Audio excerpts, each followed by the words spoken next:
In this episode of the How to Do Your 20s podcast, I'm really excited. We're going to be talking about a lot of different things here. We're going to be talking about fitness, health, real estate investing, entrepreneurship. I got Joe on the line. And Joe, first off, thank you so much for coming on the show. I really appreciate it. Yeah, absolutely, Travis. I'm excited to be here. So tell us a little bit about your story. How did you get into, actually fitness and real estate investing and all of this?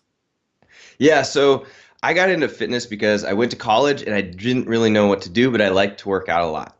So it was like, hey, there's a kinesiology program here. Let's try it out. And I went down that road. It was really fun. That led me into personal training. Personal training led me into having businesses in San Diego, then in Seattle, then in New York City. And then I realized that I was working really, really hard at personal training, but it was dominating my time. So I got into real estate investing so I could buy more of my time back, as well as blogging it all around Joe and things like that. So there's all these entrepreneurial things that have really taken over in my life. So I guess let's start off with getting your first clients. And so it sounds like that was maybe one of your first steps into getting your freedom. How did you get your first client? So are you speaking to like online clientele? Yeah, let's start. Let's say online clientele. Yeah, I got those people by blogging actually.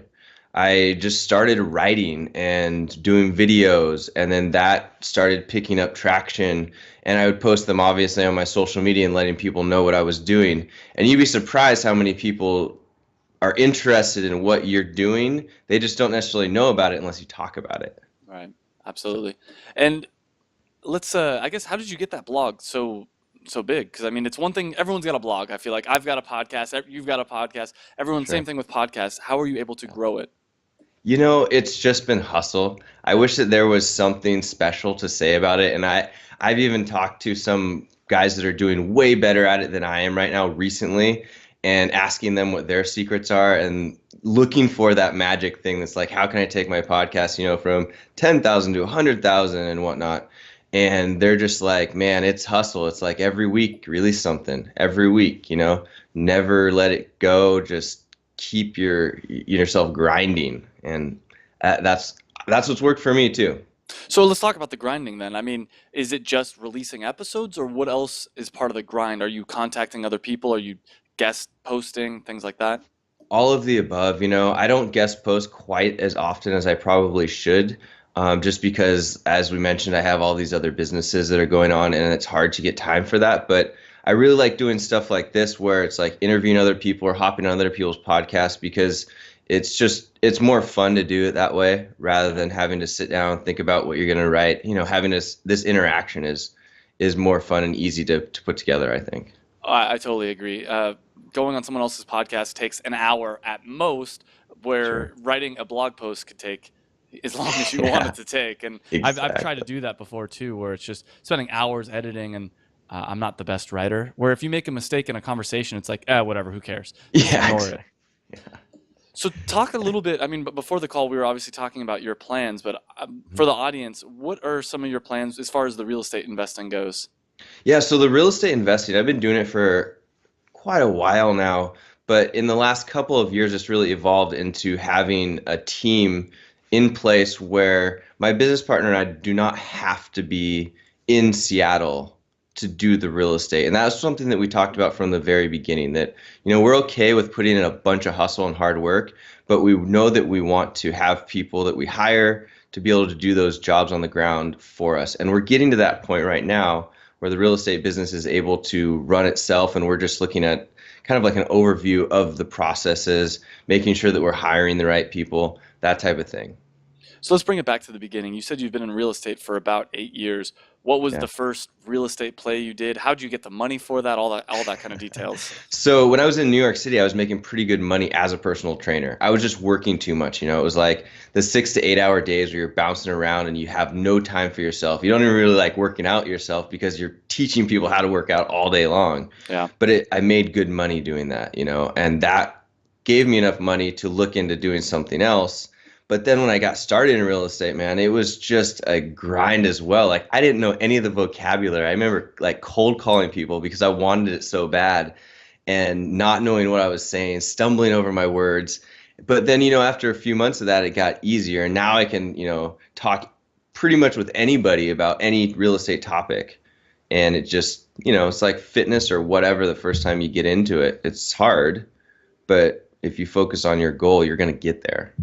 So what do you do exactly in real estate? Is it buying properties and reselling them, or are you, uh, what exactly is what did you do 8 years ago and what is it now, I guess? Yeah, let me rephrase Yeah, that. so when I first got into it 8 years ago, it was mostly like buying the rental property type of thing. Buy property. Sometimes you had to fix it up a little bit, put a renter in it. There's also some flipping style of stuff where you do marketing, you get people to call you up, you go out and you put their houses under contract. Either you buy and fix them up or you just flip the contracts.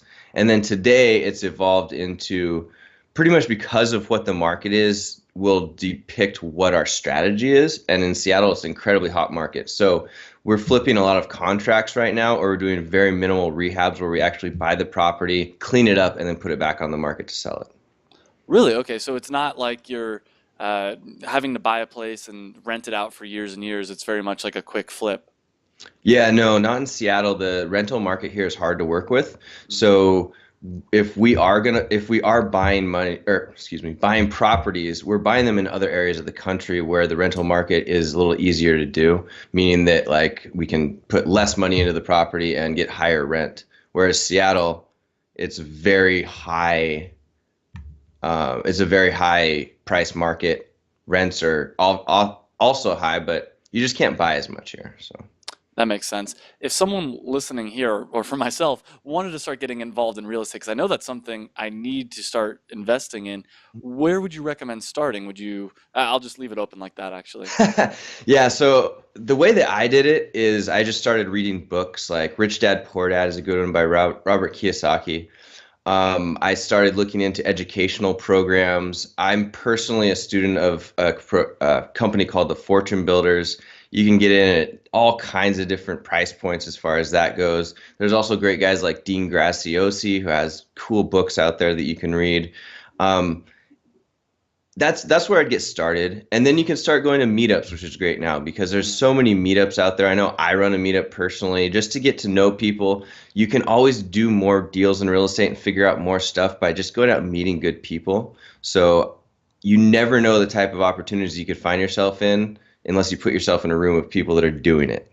So And how did you meet your current business partner? yeah, that was kind of a weird situation where I was I was invited to speak at a real estate group. So I came in, they're like, "Hey, you've done deals before, you've done this program, come in and be a testimonial speaker." I went in, was a testimonial speaker. After that, that group of people started doing a mastermind and they invited me to come to the mastermind. I went to the mastermind and my current business partner was there and she just had a situation where she could put together room rentals for us. So she's like, if you want to keep coming, I can do the room side of thing. You can bring the content. And we did that for probably a year and a half before we decided, hey, we can work together pretty well. Mm. Let's move that one step further. Because I've had business relationships before that are not the best. So this current one was great because we kind of tested the waters for a while Yeah. before we jumped into it. And then let's talk about structuring, because it's one thing to do it yourself, but it's a different thing to create a whole team around you. How'd you go about creating this team? Sure. So that's a great question. And I think that's something that I've failed at a number of times in order to get to where I'm at right now. I now base my team or my hires off of the people, not the positions that I'm hiring for. So let's say that, you and I are friends or we've met several times and I'm like, wow, I think that you'd just be really good at being my acquisitions guy. And you're interested in that, then I'd be hiring for you and your personality specifically and that I like you. And then, maybe your acquisitions, maybe you're, like to do stuff on the phone, maybe you like to do marketing, whatever. But I would be like asking you what you like to do because I like you and I want to work with you. Absolutely. And so so you have 4 people, I think, working with you now, or part of your team. When did you hire your first one? Like how long after starting with your current partner? So we hired our first person actually right away when we decided that we wanted to go into this business, mostly because neither myself or my partner wanted to be the person on the phones. But in real estate, you do a lot of marketing and you have to be on the phone taking seller lead calls all the time. Like we get hundreds of calls a month because of the amount of marketing that we do. And that wasn't the passion for myself or my business partner. So we had someone in mind right away, uh, hired him right on the spot. And that was in the, when we started that business, that was the start of that. So. It's really cool. And you said, and how long until you said, let's actually talk a little bit about the trip that you have planned, because I think Mhm. that was really cool. And how long Yeah. until you'll do that? Yeah, so this is something I'm super excited about because the real estate business has allowed me to do this, and also the entrepreneurial side of the fitness business as well, because I'm pretty much back and forth in those two businesses. But my girlfriend and I are going to buy, or we're in the process of buying a Sprinter van that we're outfitting with 500 pounds of bumper weights and barbells and all this fun stuff. And in September, we're going to move into that van and we're going to drive to all of the national parks in the United States while we're actually continuing to work. She has a job that allows her to work from the road as well. So I'm sure there'll be tons of pitfalls along the way, but it's something that we want to try and do. And we love travel, and we thought we'd start in the United States with the national parks. It's actually really interesting because, and it could change for me, but I'm planning on doing a major road trip in September as well. Um, Nice. I have an online company and I'm launching a new online company, and I figure, you know what, I'm going to go to different gyms, different uh, my other company's dance clothing and dance studios and stuff, and just promote all that across the nation. Same kind of idea. So we might have to swap some travel ideas there. Yeah, yeah. And then let's go back actually to some of the personal training. I Mhm. guess right now, does is it pretty much 50-50 between what you spend your time on, or how does it work? So for the last year, real estate has taken over. It's probably been like 80% real estate, 20% online training or blogging, fitness type of stuff. But in the next 6 months, I have a major push to bring that back to 50% because I really do love the fitness side of things. I love the podcast and I love the teaching. I love the inspiring. I love working with people. So I've actually hired a personal coach myself in order to help with that side of the business. And she's, working with me, and I can't say enough about having personal coaches because I don't know about you, but I'm always in a coaching role myself. So I'm the coach a lot of times. So getting a step out of that and having someone say, all right, here's how we're going to help you build your business. And, this is what you're doing good at, and this is what you're not doing good at. Man, it's so helpful. So I'm trying to get it to 50% for sure. It's actually, personal coaches is something I do not have a personal coach, and something I've thought a lot about. Yeah. But how do you go about finding a good one? Because it seems like that's the tough part. That's what scares me. Totally. And I was looking for one for probably a year before I found the right person because I was thinking I need someone that knows real estate and they know fitness and they need to know blogging and they need to know podcasting. What it came down to though is I actually went to a Tony Robbins conference, and at that particular group met a coach, and it was just kind of like I don't know. It seems like it was meant to be, and that like the stars aligned, and I met this coach not even at the event, but through a Facebook group after the event, Mm. and we just really clicked. And it turned out that I didn't need necessarily someone that knew the real estate or the blogging or any of that. I just needed somebody that had an understanding of those things, but then was really good at pushing me in the direction that I wanted to go and getting the questions and the passions out of me when we communicate. So I've been working with her for a couple of months, and I cannot tell you the difference in my life. Like my income's doubled since I've worked with her in the last few months. Wow. So what is So a like? How often do you guys meet? What does a typical session look like there? started out once a week for the first 3 sessions, and now it's broken into 2 times a week. And I don't even know how she does what she does, but the calls that we have are I'm a little bit nervous every time we talk because she pulls these things out of me, like these, either limiting beliefs or whatever I may have they're getting in my way. And then it's an emotional experience where I leave the call and I'm super charged up. And then the next one, I'm like, wow, what's she going to find this time? So then she'll give me homework assignments that I'll go and I'll do for the 2 week period and then report upon them during and at the next call. And how much should someone expect to pay? Obviously, it's a range, but just so I know, how much should this cost about?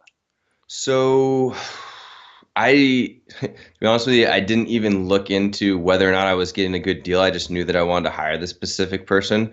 So I'm paying $2,000 for 3 months.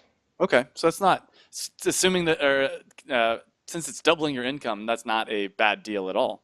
Heck no, not at all. I mean, it paid for itself right away, pretty Yeah. much. Yeah. That's awesome. And then, so during the call, she's just kind of asking you questions and pulling out these limiting beliefs, basically. Yeah, so if you imagine like you have all these different areas in your life that might be slowing you down for whatever reason, it could even be personal stuff, but the Yeah. personal stuff that you break through helps your business. Mm. And, it's kind of hard to explain, but that's we have this circle of things that influence what we're doing in our lives, and sometimes certain things get in the way of other things, and you want to have as much of that as aligned as possible. And my particular coach has been great at pulling those specific things out. And I don't know, I'm sure that certain personalities match better with other personalities. And she attacks coaching in a similar way that I attack coaching, Mm. where I feel like I'm trying to be as positive as possible with people, but I'm not going to hold back. If I Absolutely. see that you need to improve your squat and your back's not flat, I'm going to tell you, and we're going to work on that until it's flat. I'm not going to be like, oh, hey, let's work on it this one time and then forget about it. It's like I'm going to figure out every possible tool that I can to get that back flat so that you're squatting better, you know? Absolutely. Quick question for you. Do we have a hard stop at I think like 11 o'clock or? Nope, I'm Uh, good. okay, I just want to Yeah, make sure. sure. Just write down the time. Let's actually transition back into fitness with that segue there. Mhm. What is, if someone were to hire you as a coach, what does it look like? What does the first session look like, and what kind of results should they expect? Sure. So the online coaching program that I have right now is such that someone mostly wants to get their diet in tune for the rest of their programming. I can program for them, but I feel like the majority, unless you're going to come and work out at my gym, you're going to have someone else that's looking at your technique. They're looking at, what your programming is. We could do some video work on that, and I do have people that will send me videos and I give them ideas for like how they're going to change their technique. But the majority of people are looking for diet solutions for performance that I'm working with. What we do is we have an introduction call. On that call, we go over how the whole program is going to work. They log everything on a custom Google spreadsheet that we have that we can share, so I can see it as they're inputting it. Then I'll make comments on that spreadsheet as we go if I need be. Then we have a call once a week that's usually like 20 to 30 minutes, depending on how many things we need to work on. And we adjust that diet to go along with what their training protocol is and how they're feeling. And I've also started doing a bunch of stuff with the Inside Tracker and blood work results in order to make that diet even more effective for people. Because I've had some huge results and changes in my specific training from doing more blood work stuff as it relates to diet. Obviously, it's going to vary from person to person, but for you, for instance, what would an optimal diet look like? Let's go through like an optimal day, like breakfast, lunch, dinner. Sure. So my particular diet right now, based off of what I've recently found out about the inside of my body, is that I eat a lot. Well, actually, let's just go through it. So my first thing is I wake up, I have coffee. I'll put a little bit of protein powder in my coffee. Then about 30 minutes to 60 minutes after that, I do a green shake, which is a bunch of kale, bunch of spinach. I put something called Udo's oils in there, basically omega oils in there. Let's see what else. I do some other greens, just some like powdered greens as well. I have again some more protein, another scoop of protein powder in there, and that's pretty much it. And then I take a plethora of supplements. Like You what know, kind of supplements? vitamin D. I take something called berberine, which is good for stabilizing blood sugar. I take Triumph multivitamin. I'm taking, what else am I taking? I take creatine HMB right now from Blonix. I take, man, there's That's a lot. there's a lot, and they're all specific based off of, either I've tested them and I've noticed they personally give me a different result that I like, or they've come up in some sort of blood work that I've done that's shown that, like vitamin D.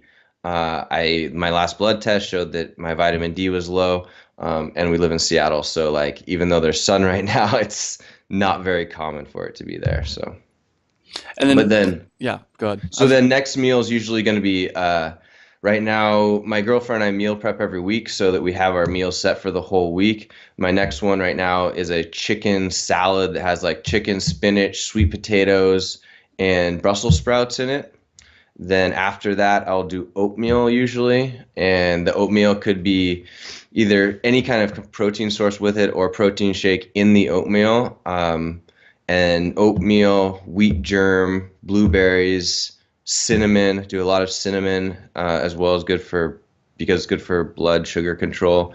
Then I'll do post workout would just be some sort of a bar usually, or I take a lot of perfect aminos. So rather than doing protein supplement before and after, I'm doing a lot of aminos. And then dinner could be anything from like a sweet potato casserole with like ground beef, or lately we've been doing a paleo chicken tortilla soup, which is also really good. We use the crock pot a lot. So any kind of paleo-ish recipes, although I'm not paleo by any means. I just, I think it's good if you want to search for recipes, you go paleo it, and then if you need other things in there, like more carbs or whatever, add them in, because it's really hard to eat enough sweet potatoes to get enough carbs for your training usually. So. And where in there do you usually go work out? I work out usually around 2 or 3 o'clock, and then if I've tested my HRV and my body feels good and it says go, then I might work out again at like 6 o'clock. So like if it's good, I'll do 2 a day. If it's not so good, then I'll just do the 2 to 4 or something like that. And how do you test your HRV? Is it like the clip-on thing, or? Good question. So right now I've got a couple of companies that I'm working with in order to do like beta stuff. So I'm doing a new beta right now for a Sweet Beat HRV thing, which they're going to come out in a few months. So I do that, which is chest strap first thing in the morning. I am also using and testing a Whoop band right now, if you can see that. Yeah. And that one tests HRV all the time.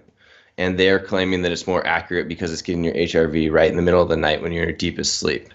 So right now I have several different scores that I'm looking at, and the Whoop band is supposed to be creating more and more data based off of your sleep, your heart rate, and your HRV to know if you're recovered every single day. So although, yeah, it's pretty cool stuff. Yeah, that's really cool. And what does your workouts usually look like? Is it more of a CrossFit style, or do you do a mix of different things? So right now I'm getting ready for the CrossFit Open because we're going to try and push a team to regionals in CrossFit. And we usually do the Misfit Athletics training program. So that could be, 1 to 3 hours a day. Although I would say that again varies based off of what my internal body is doing. And I really, really believe that that's an important thing, having overtrained myself into the point where my adrenal glands have failed before. So, yeah, it's Misfit Athletics. And from time to time, I'll switch over to Invictus, their training program as well. Just have a good relationship with those guys. Think they do great stuff. But because the rest of my team right now is training with the Misfit Athletics, I'm training with them most of the time just so I could have good competition. Very cool. And when you bring people on for diet advice, do you have a certain type of person that you tend to bring on? Is it more women, more men, anything like that? Yeah, good question. I tend to usually like to work with women better because they usually listen to me more. Yeah. Just over the years as personal training clients or whatever, women tend to take advice and, use it. Whereas men sometimes maybe they heard something in a magazine and they want to, discuss why your philosophy is better. So typically women I work a little bit better with, although I've worked with several men. My last couple of diet clients have been men for sure. So, and what was the other part of the question there? Yeah, just are these people trying to lose weight, gain muscle, or anything like that? Usually it's lose weight and performance. I would say that is a typical person that I'm working with, just because majority of people want to lose weight, and majority of people that find me are actually CrossFitters. Just because of what my blog has been, what I've talked about, I find that a lot of people are like, hey, I'm doing CrossFit, and you're the person that I found that does CrossFit nutrition. Awesome. So I want to kind of wrap up here, but I have one question that I always love to ask at the end. And this is more of a general question. It doesn't have to be about entrepreneurship, health, or anything. But if you had to give some advice, some life advice to all the 20-somethings out there listening, what kind of advice would you give to us? Oh man, very general question. I would say figure out what you're incredibly passionate about and then go down that road and try and surround your life with that passion. So if it's fitness, if it's, gardening, if it's whatever it is, really try and go after that and figure out if you can make money doing it, if you can do it and enjoy it without making money, if you can really surround your life with that. And I've found that I'm way, way, way more fulfilled when I am in my passion zone as much as possible, and also continuing to build and improve. So it has to be a constant improvement in that zone. If I stop getting improvement and I start, not continuing my education or pushing my body or whatever it may be, or trying to build my business, things get incredibly boring. So I would say push yourself, find your passion zone. Awesome. Joe, where can people find out more about you and everything you're doing? Yeah, so you can find out about me at allaroundjoe.com, or if you guys want to check out my real estate business, you could find that at seattleinvestorsclub.com. Perfect. Thank you so much for coming on the show. I really appreciate it. Yeah, thanks for having me. Hey guys, I hope you enjoyed that video. And if you did, make sure you hit the big red subscribe button down below. You can also check me out on Facebook and on Twitter. And I release a new video every Monday. And by hitting that subscribe button, you'll get those new videos every Monday. And this is really a podcast. It's also a website. You can check out the website. It's howtodoyour20s.com. I'll put a link right over here as well. And what it's all about is trying to improve your life. And we specifically focus on things that people in their 20s are interested in. So make sure you like the video if you liked it. Subscribe. Like us on Facebook and Twitter, whatever. But I hope you enjoyed the video, and I hope to see you again on another video.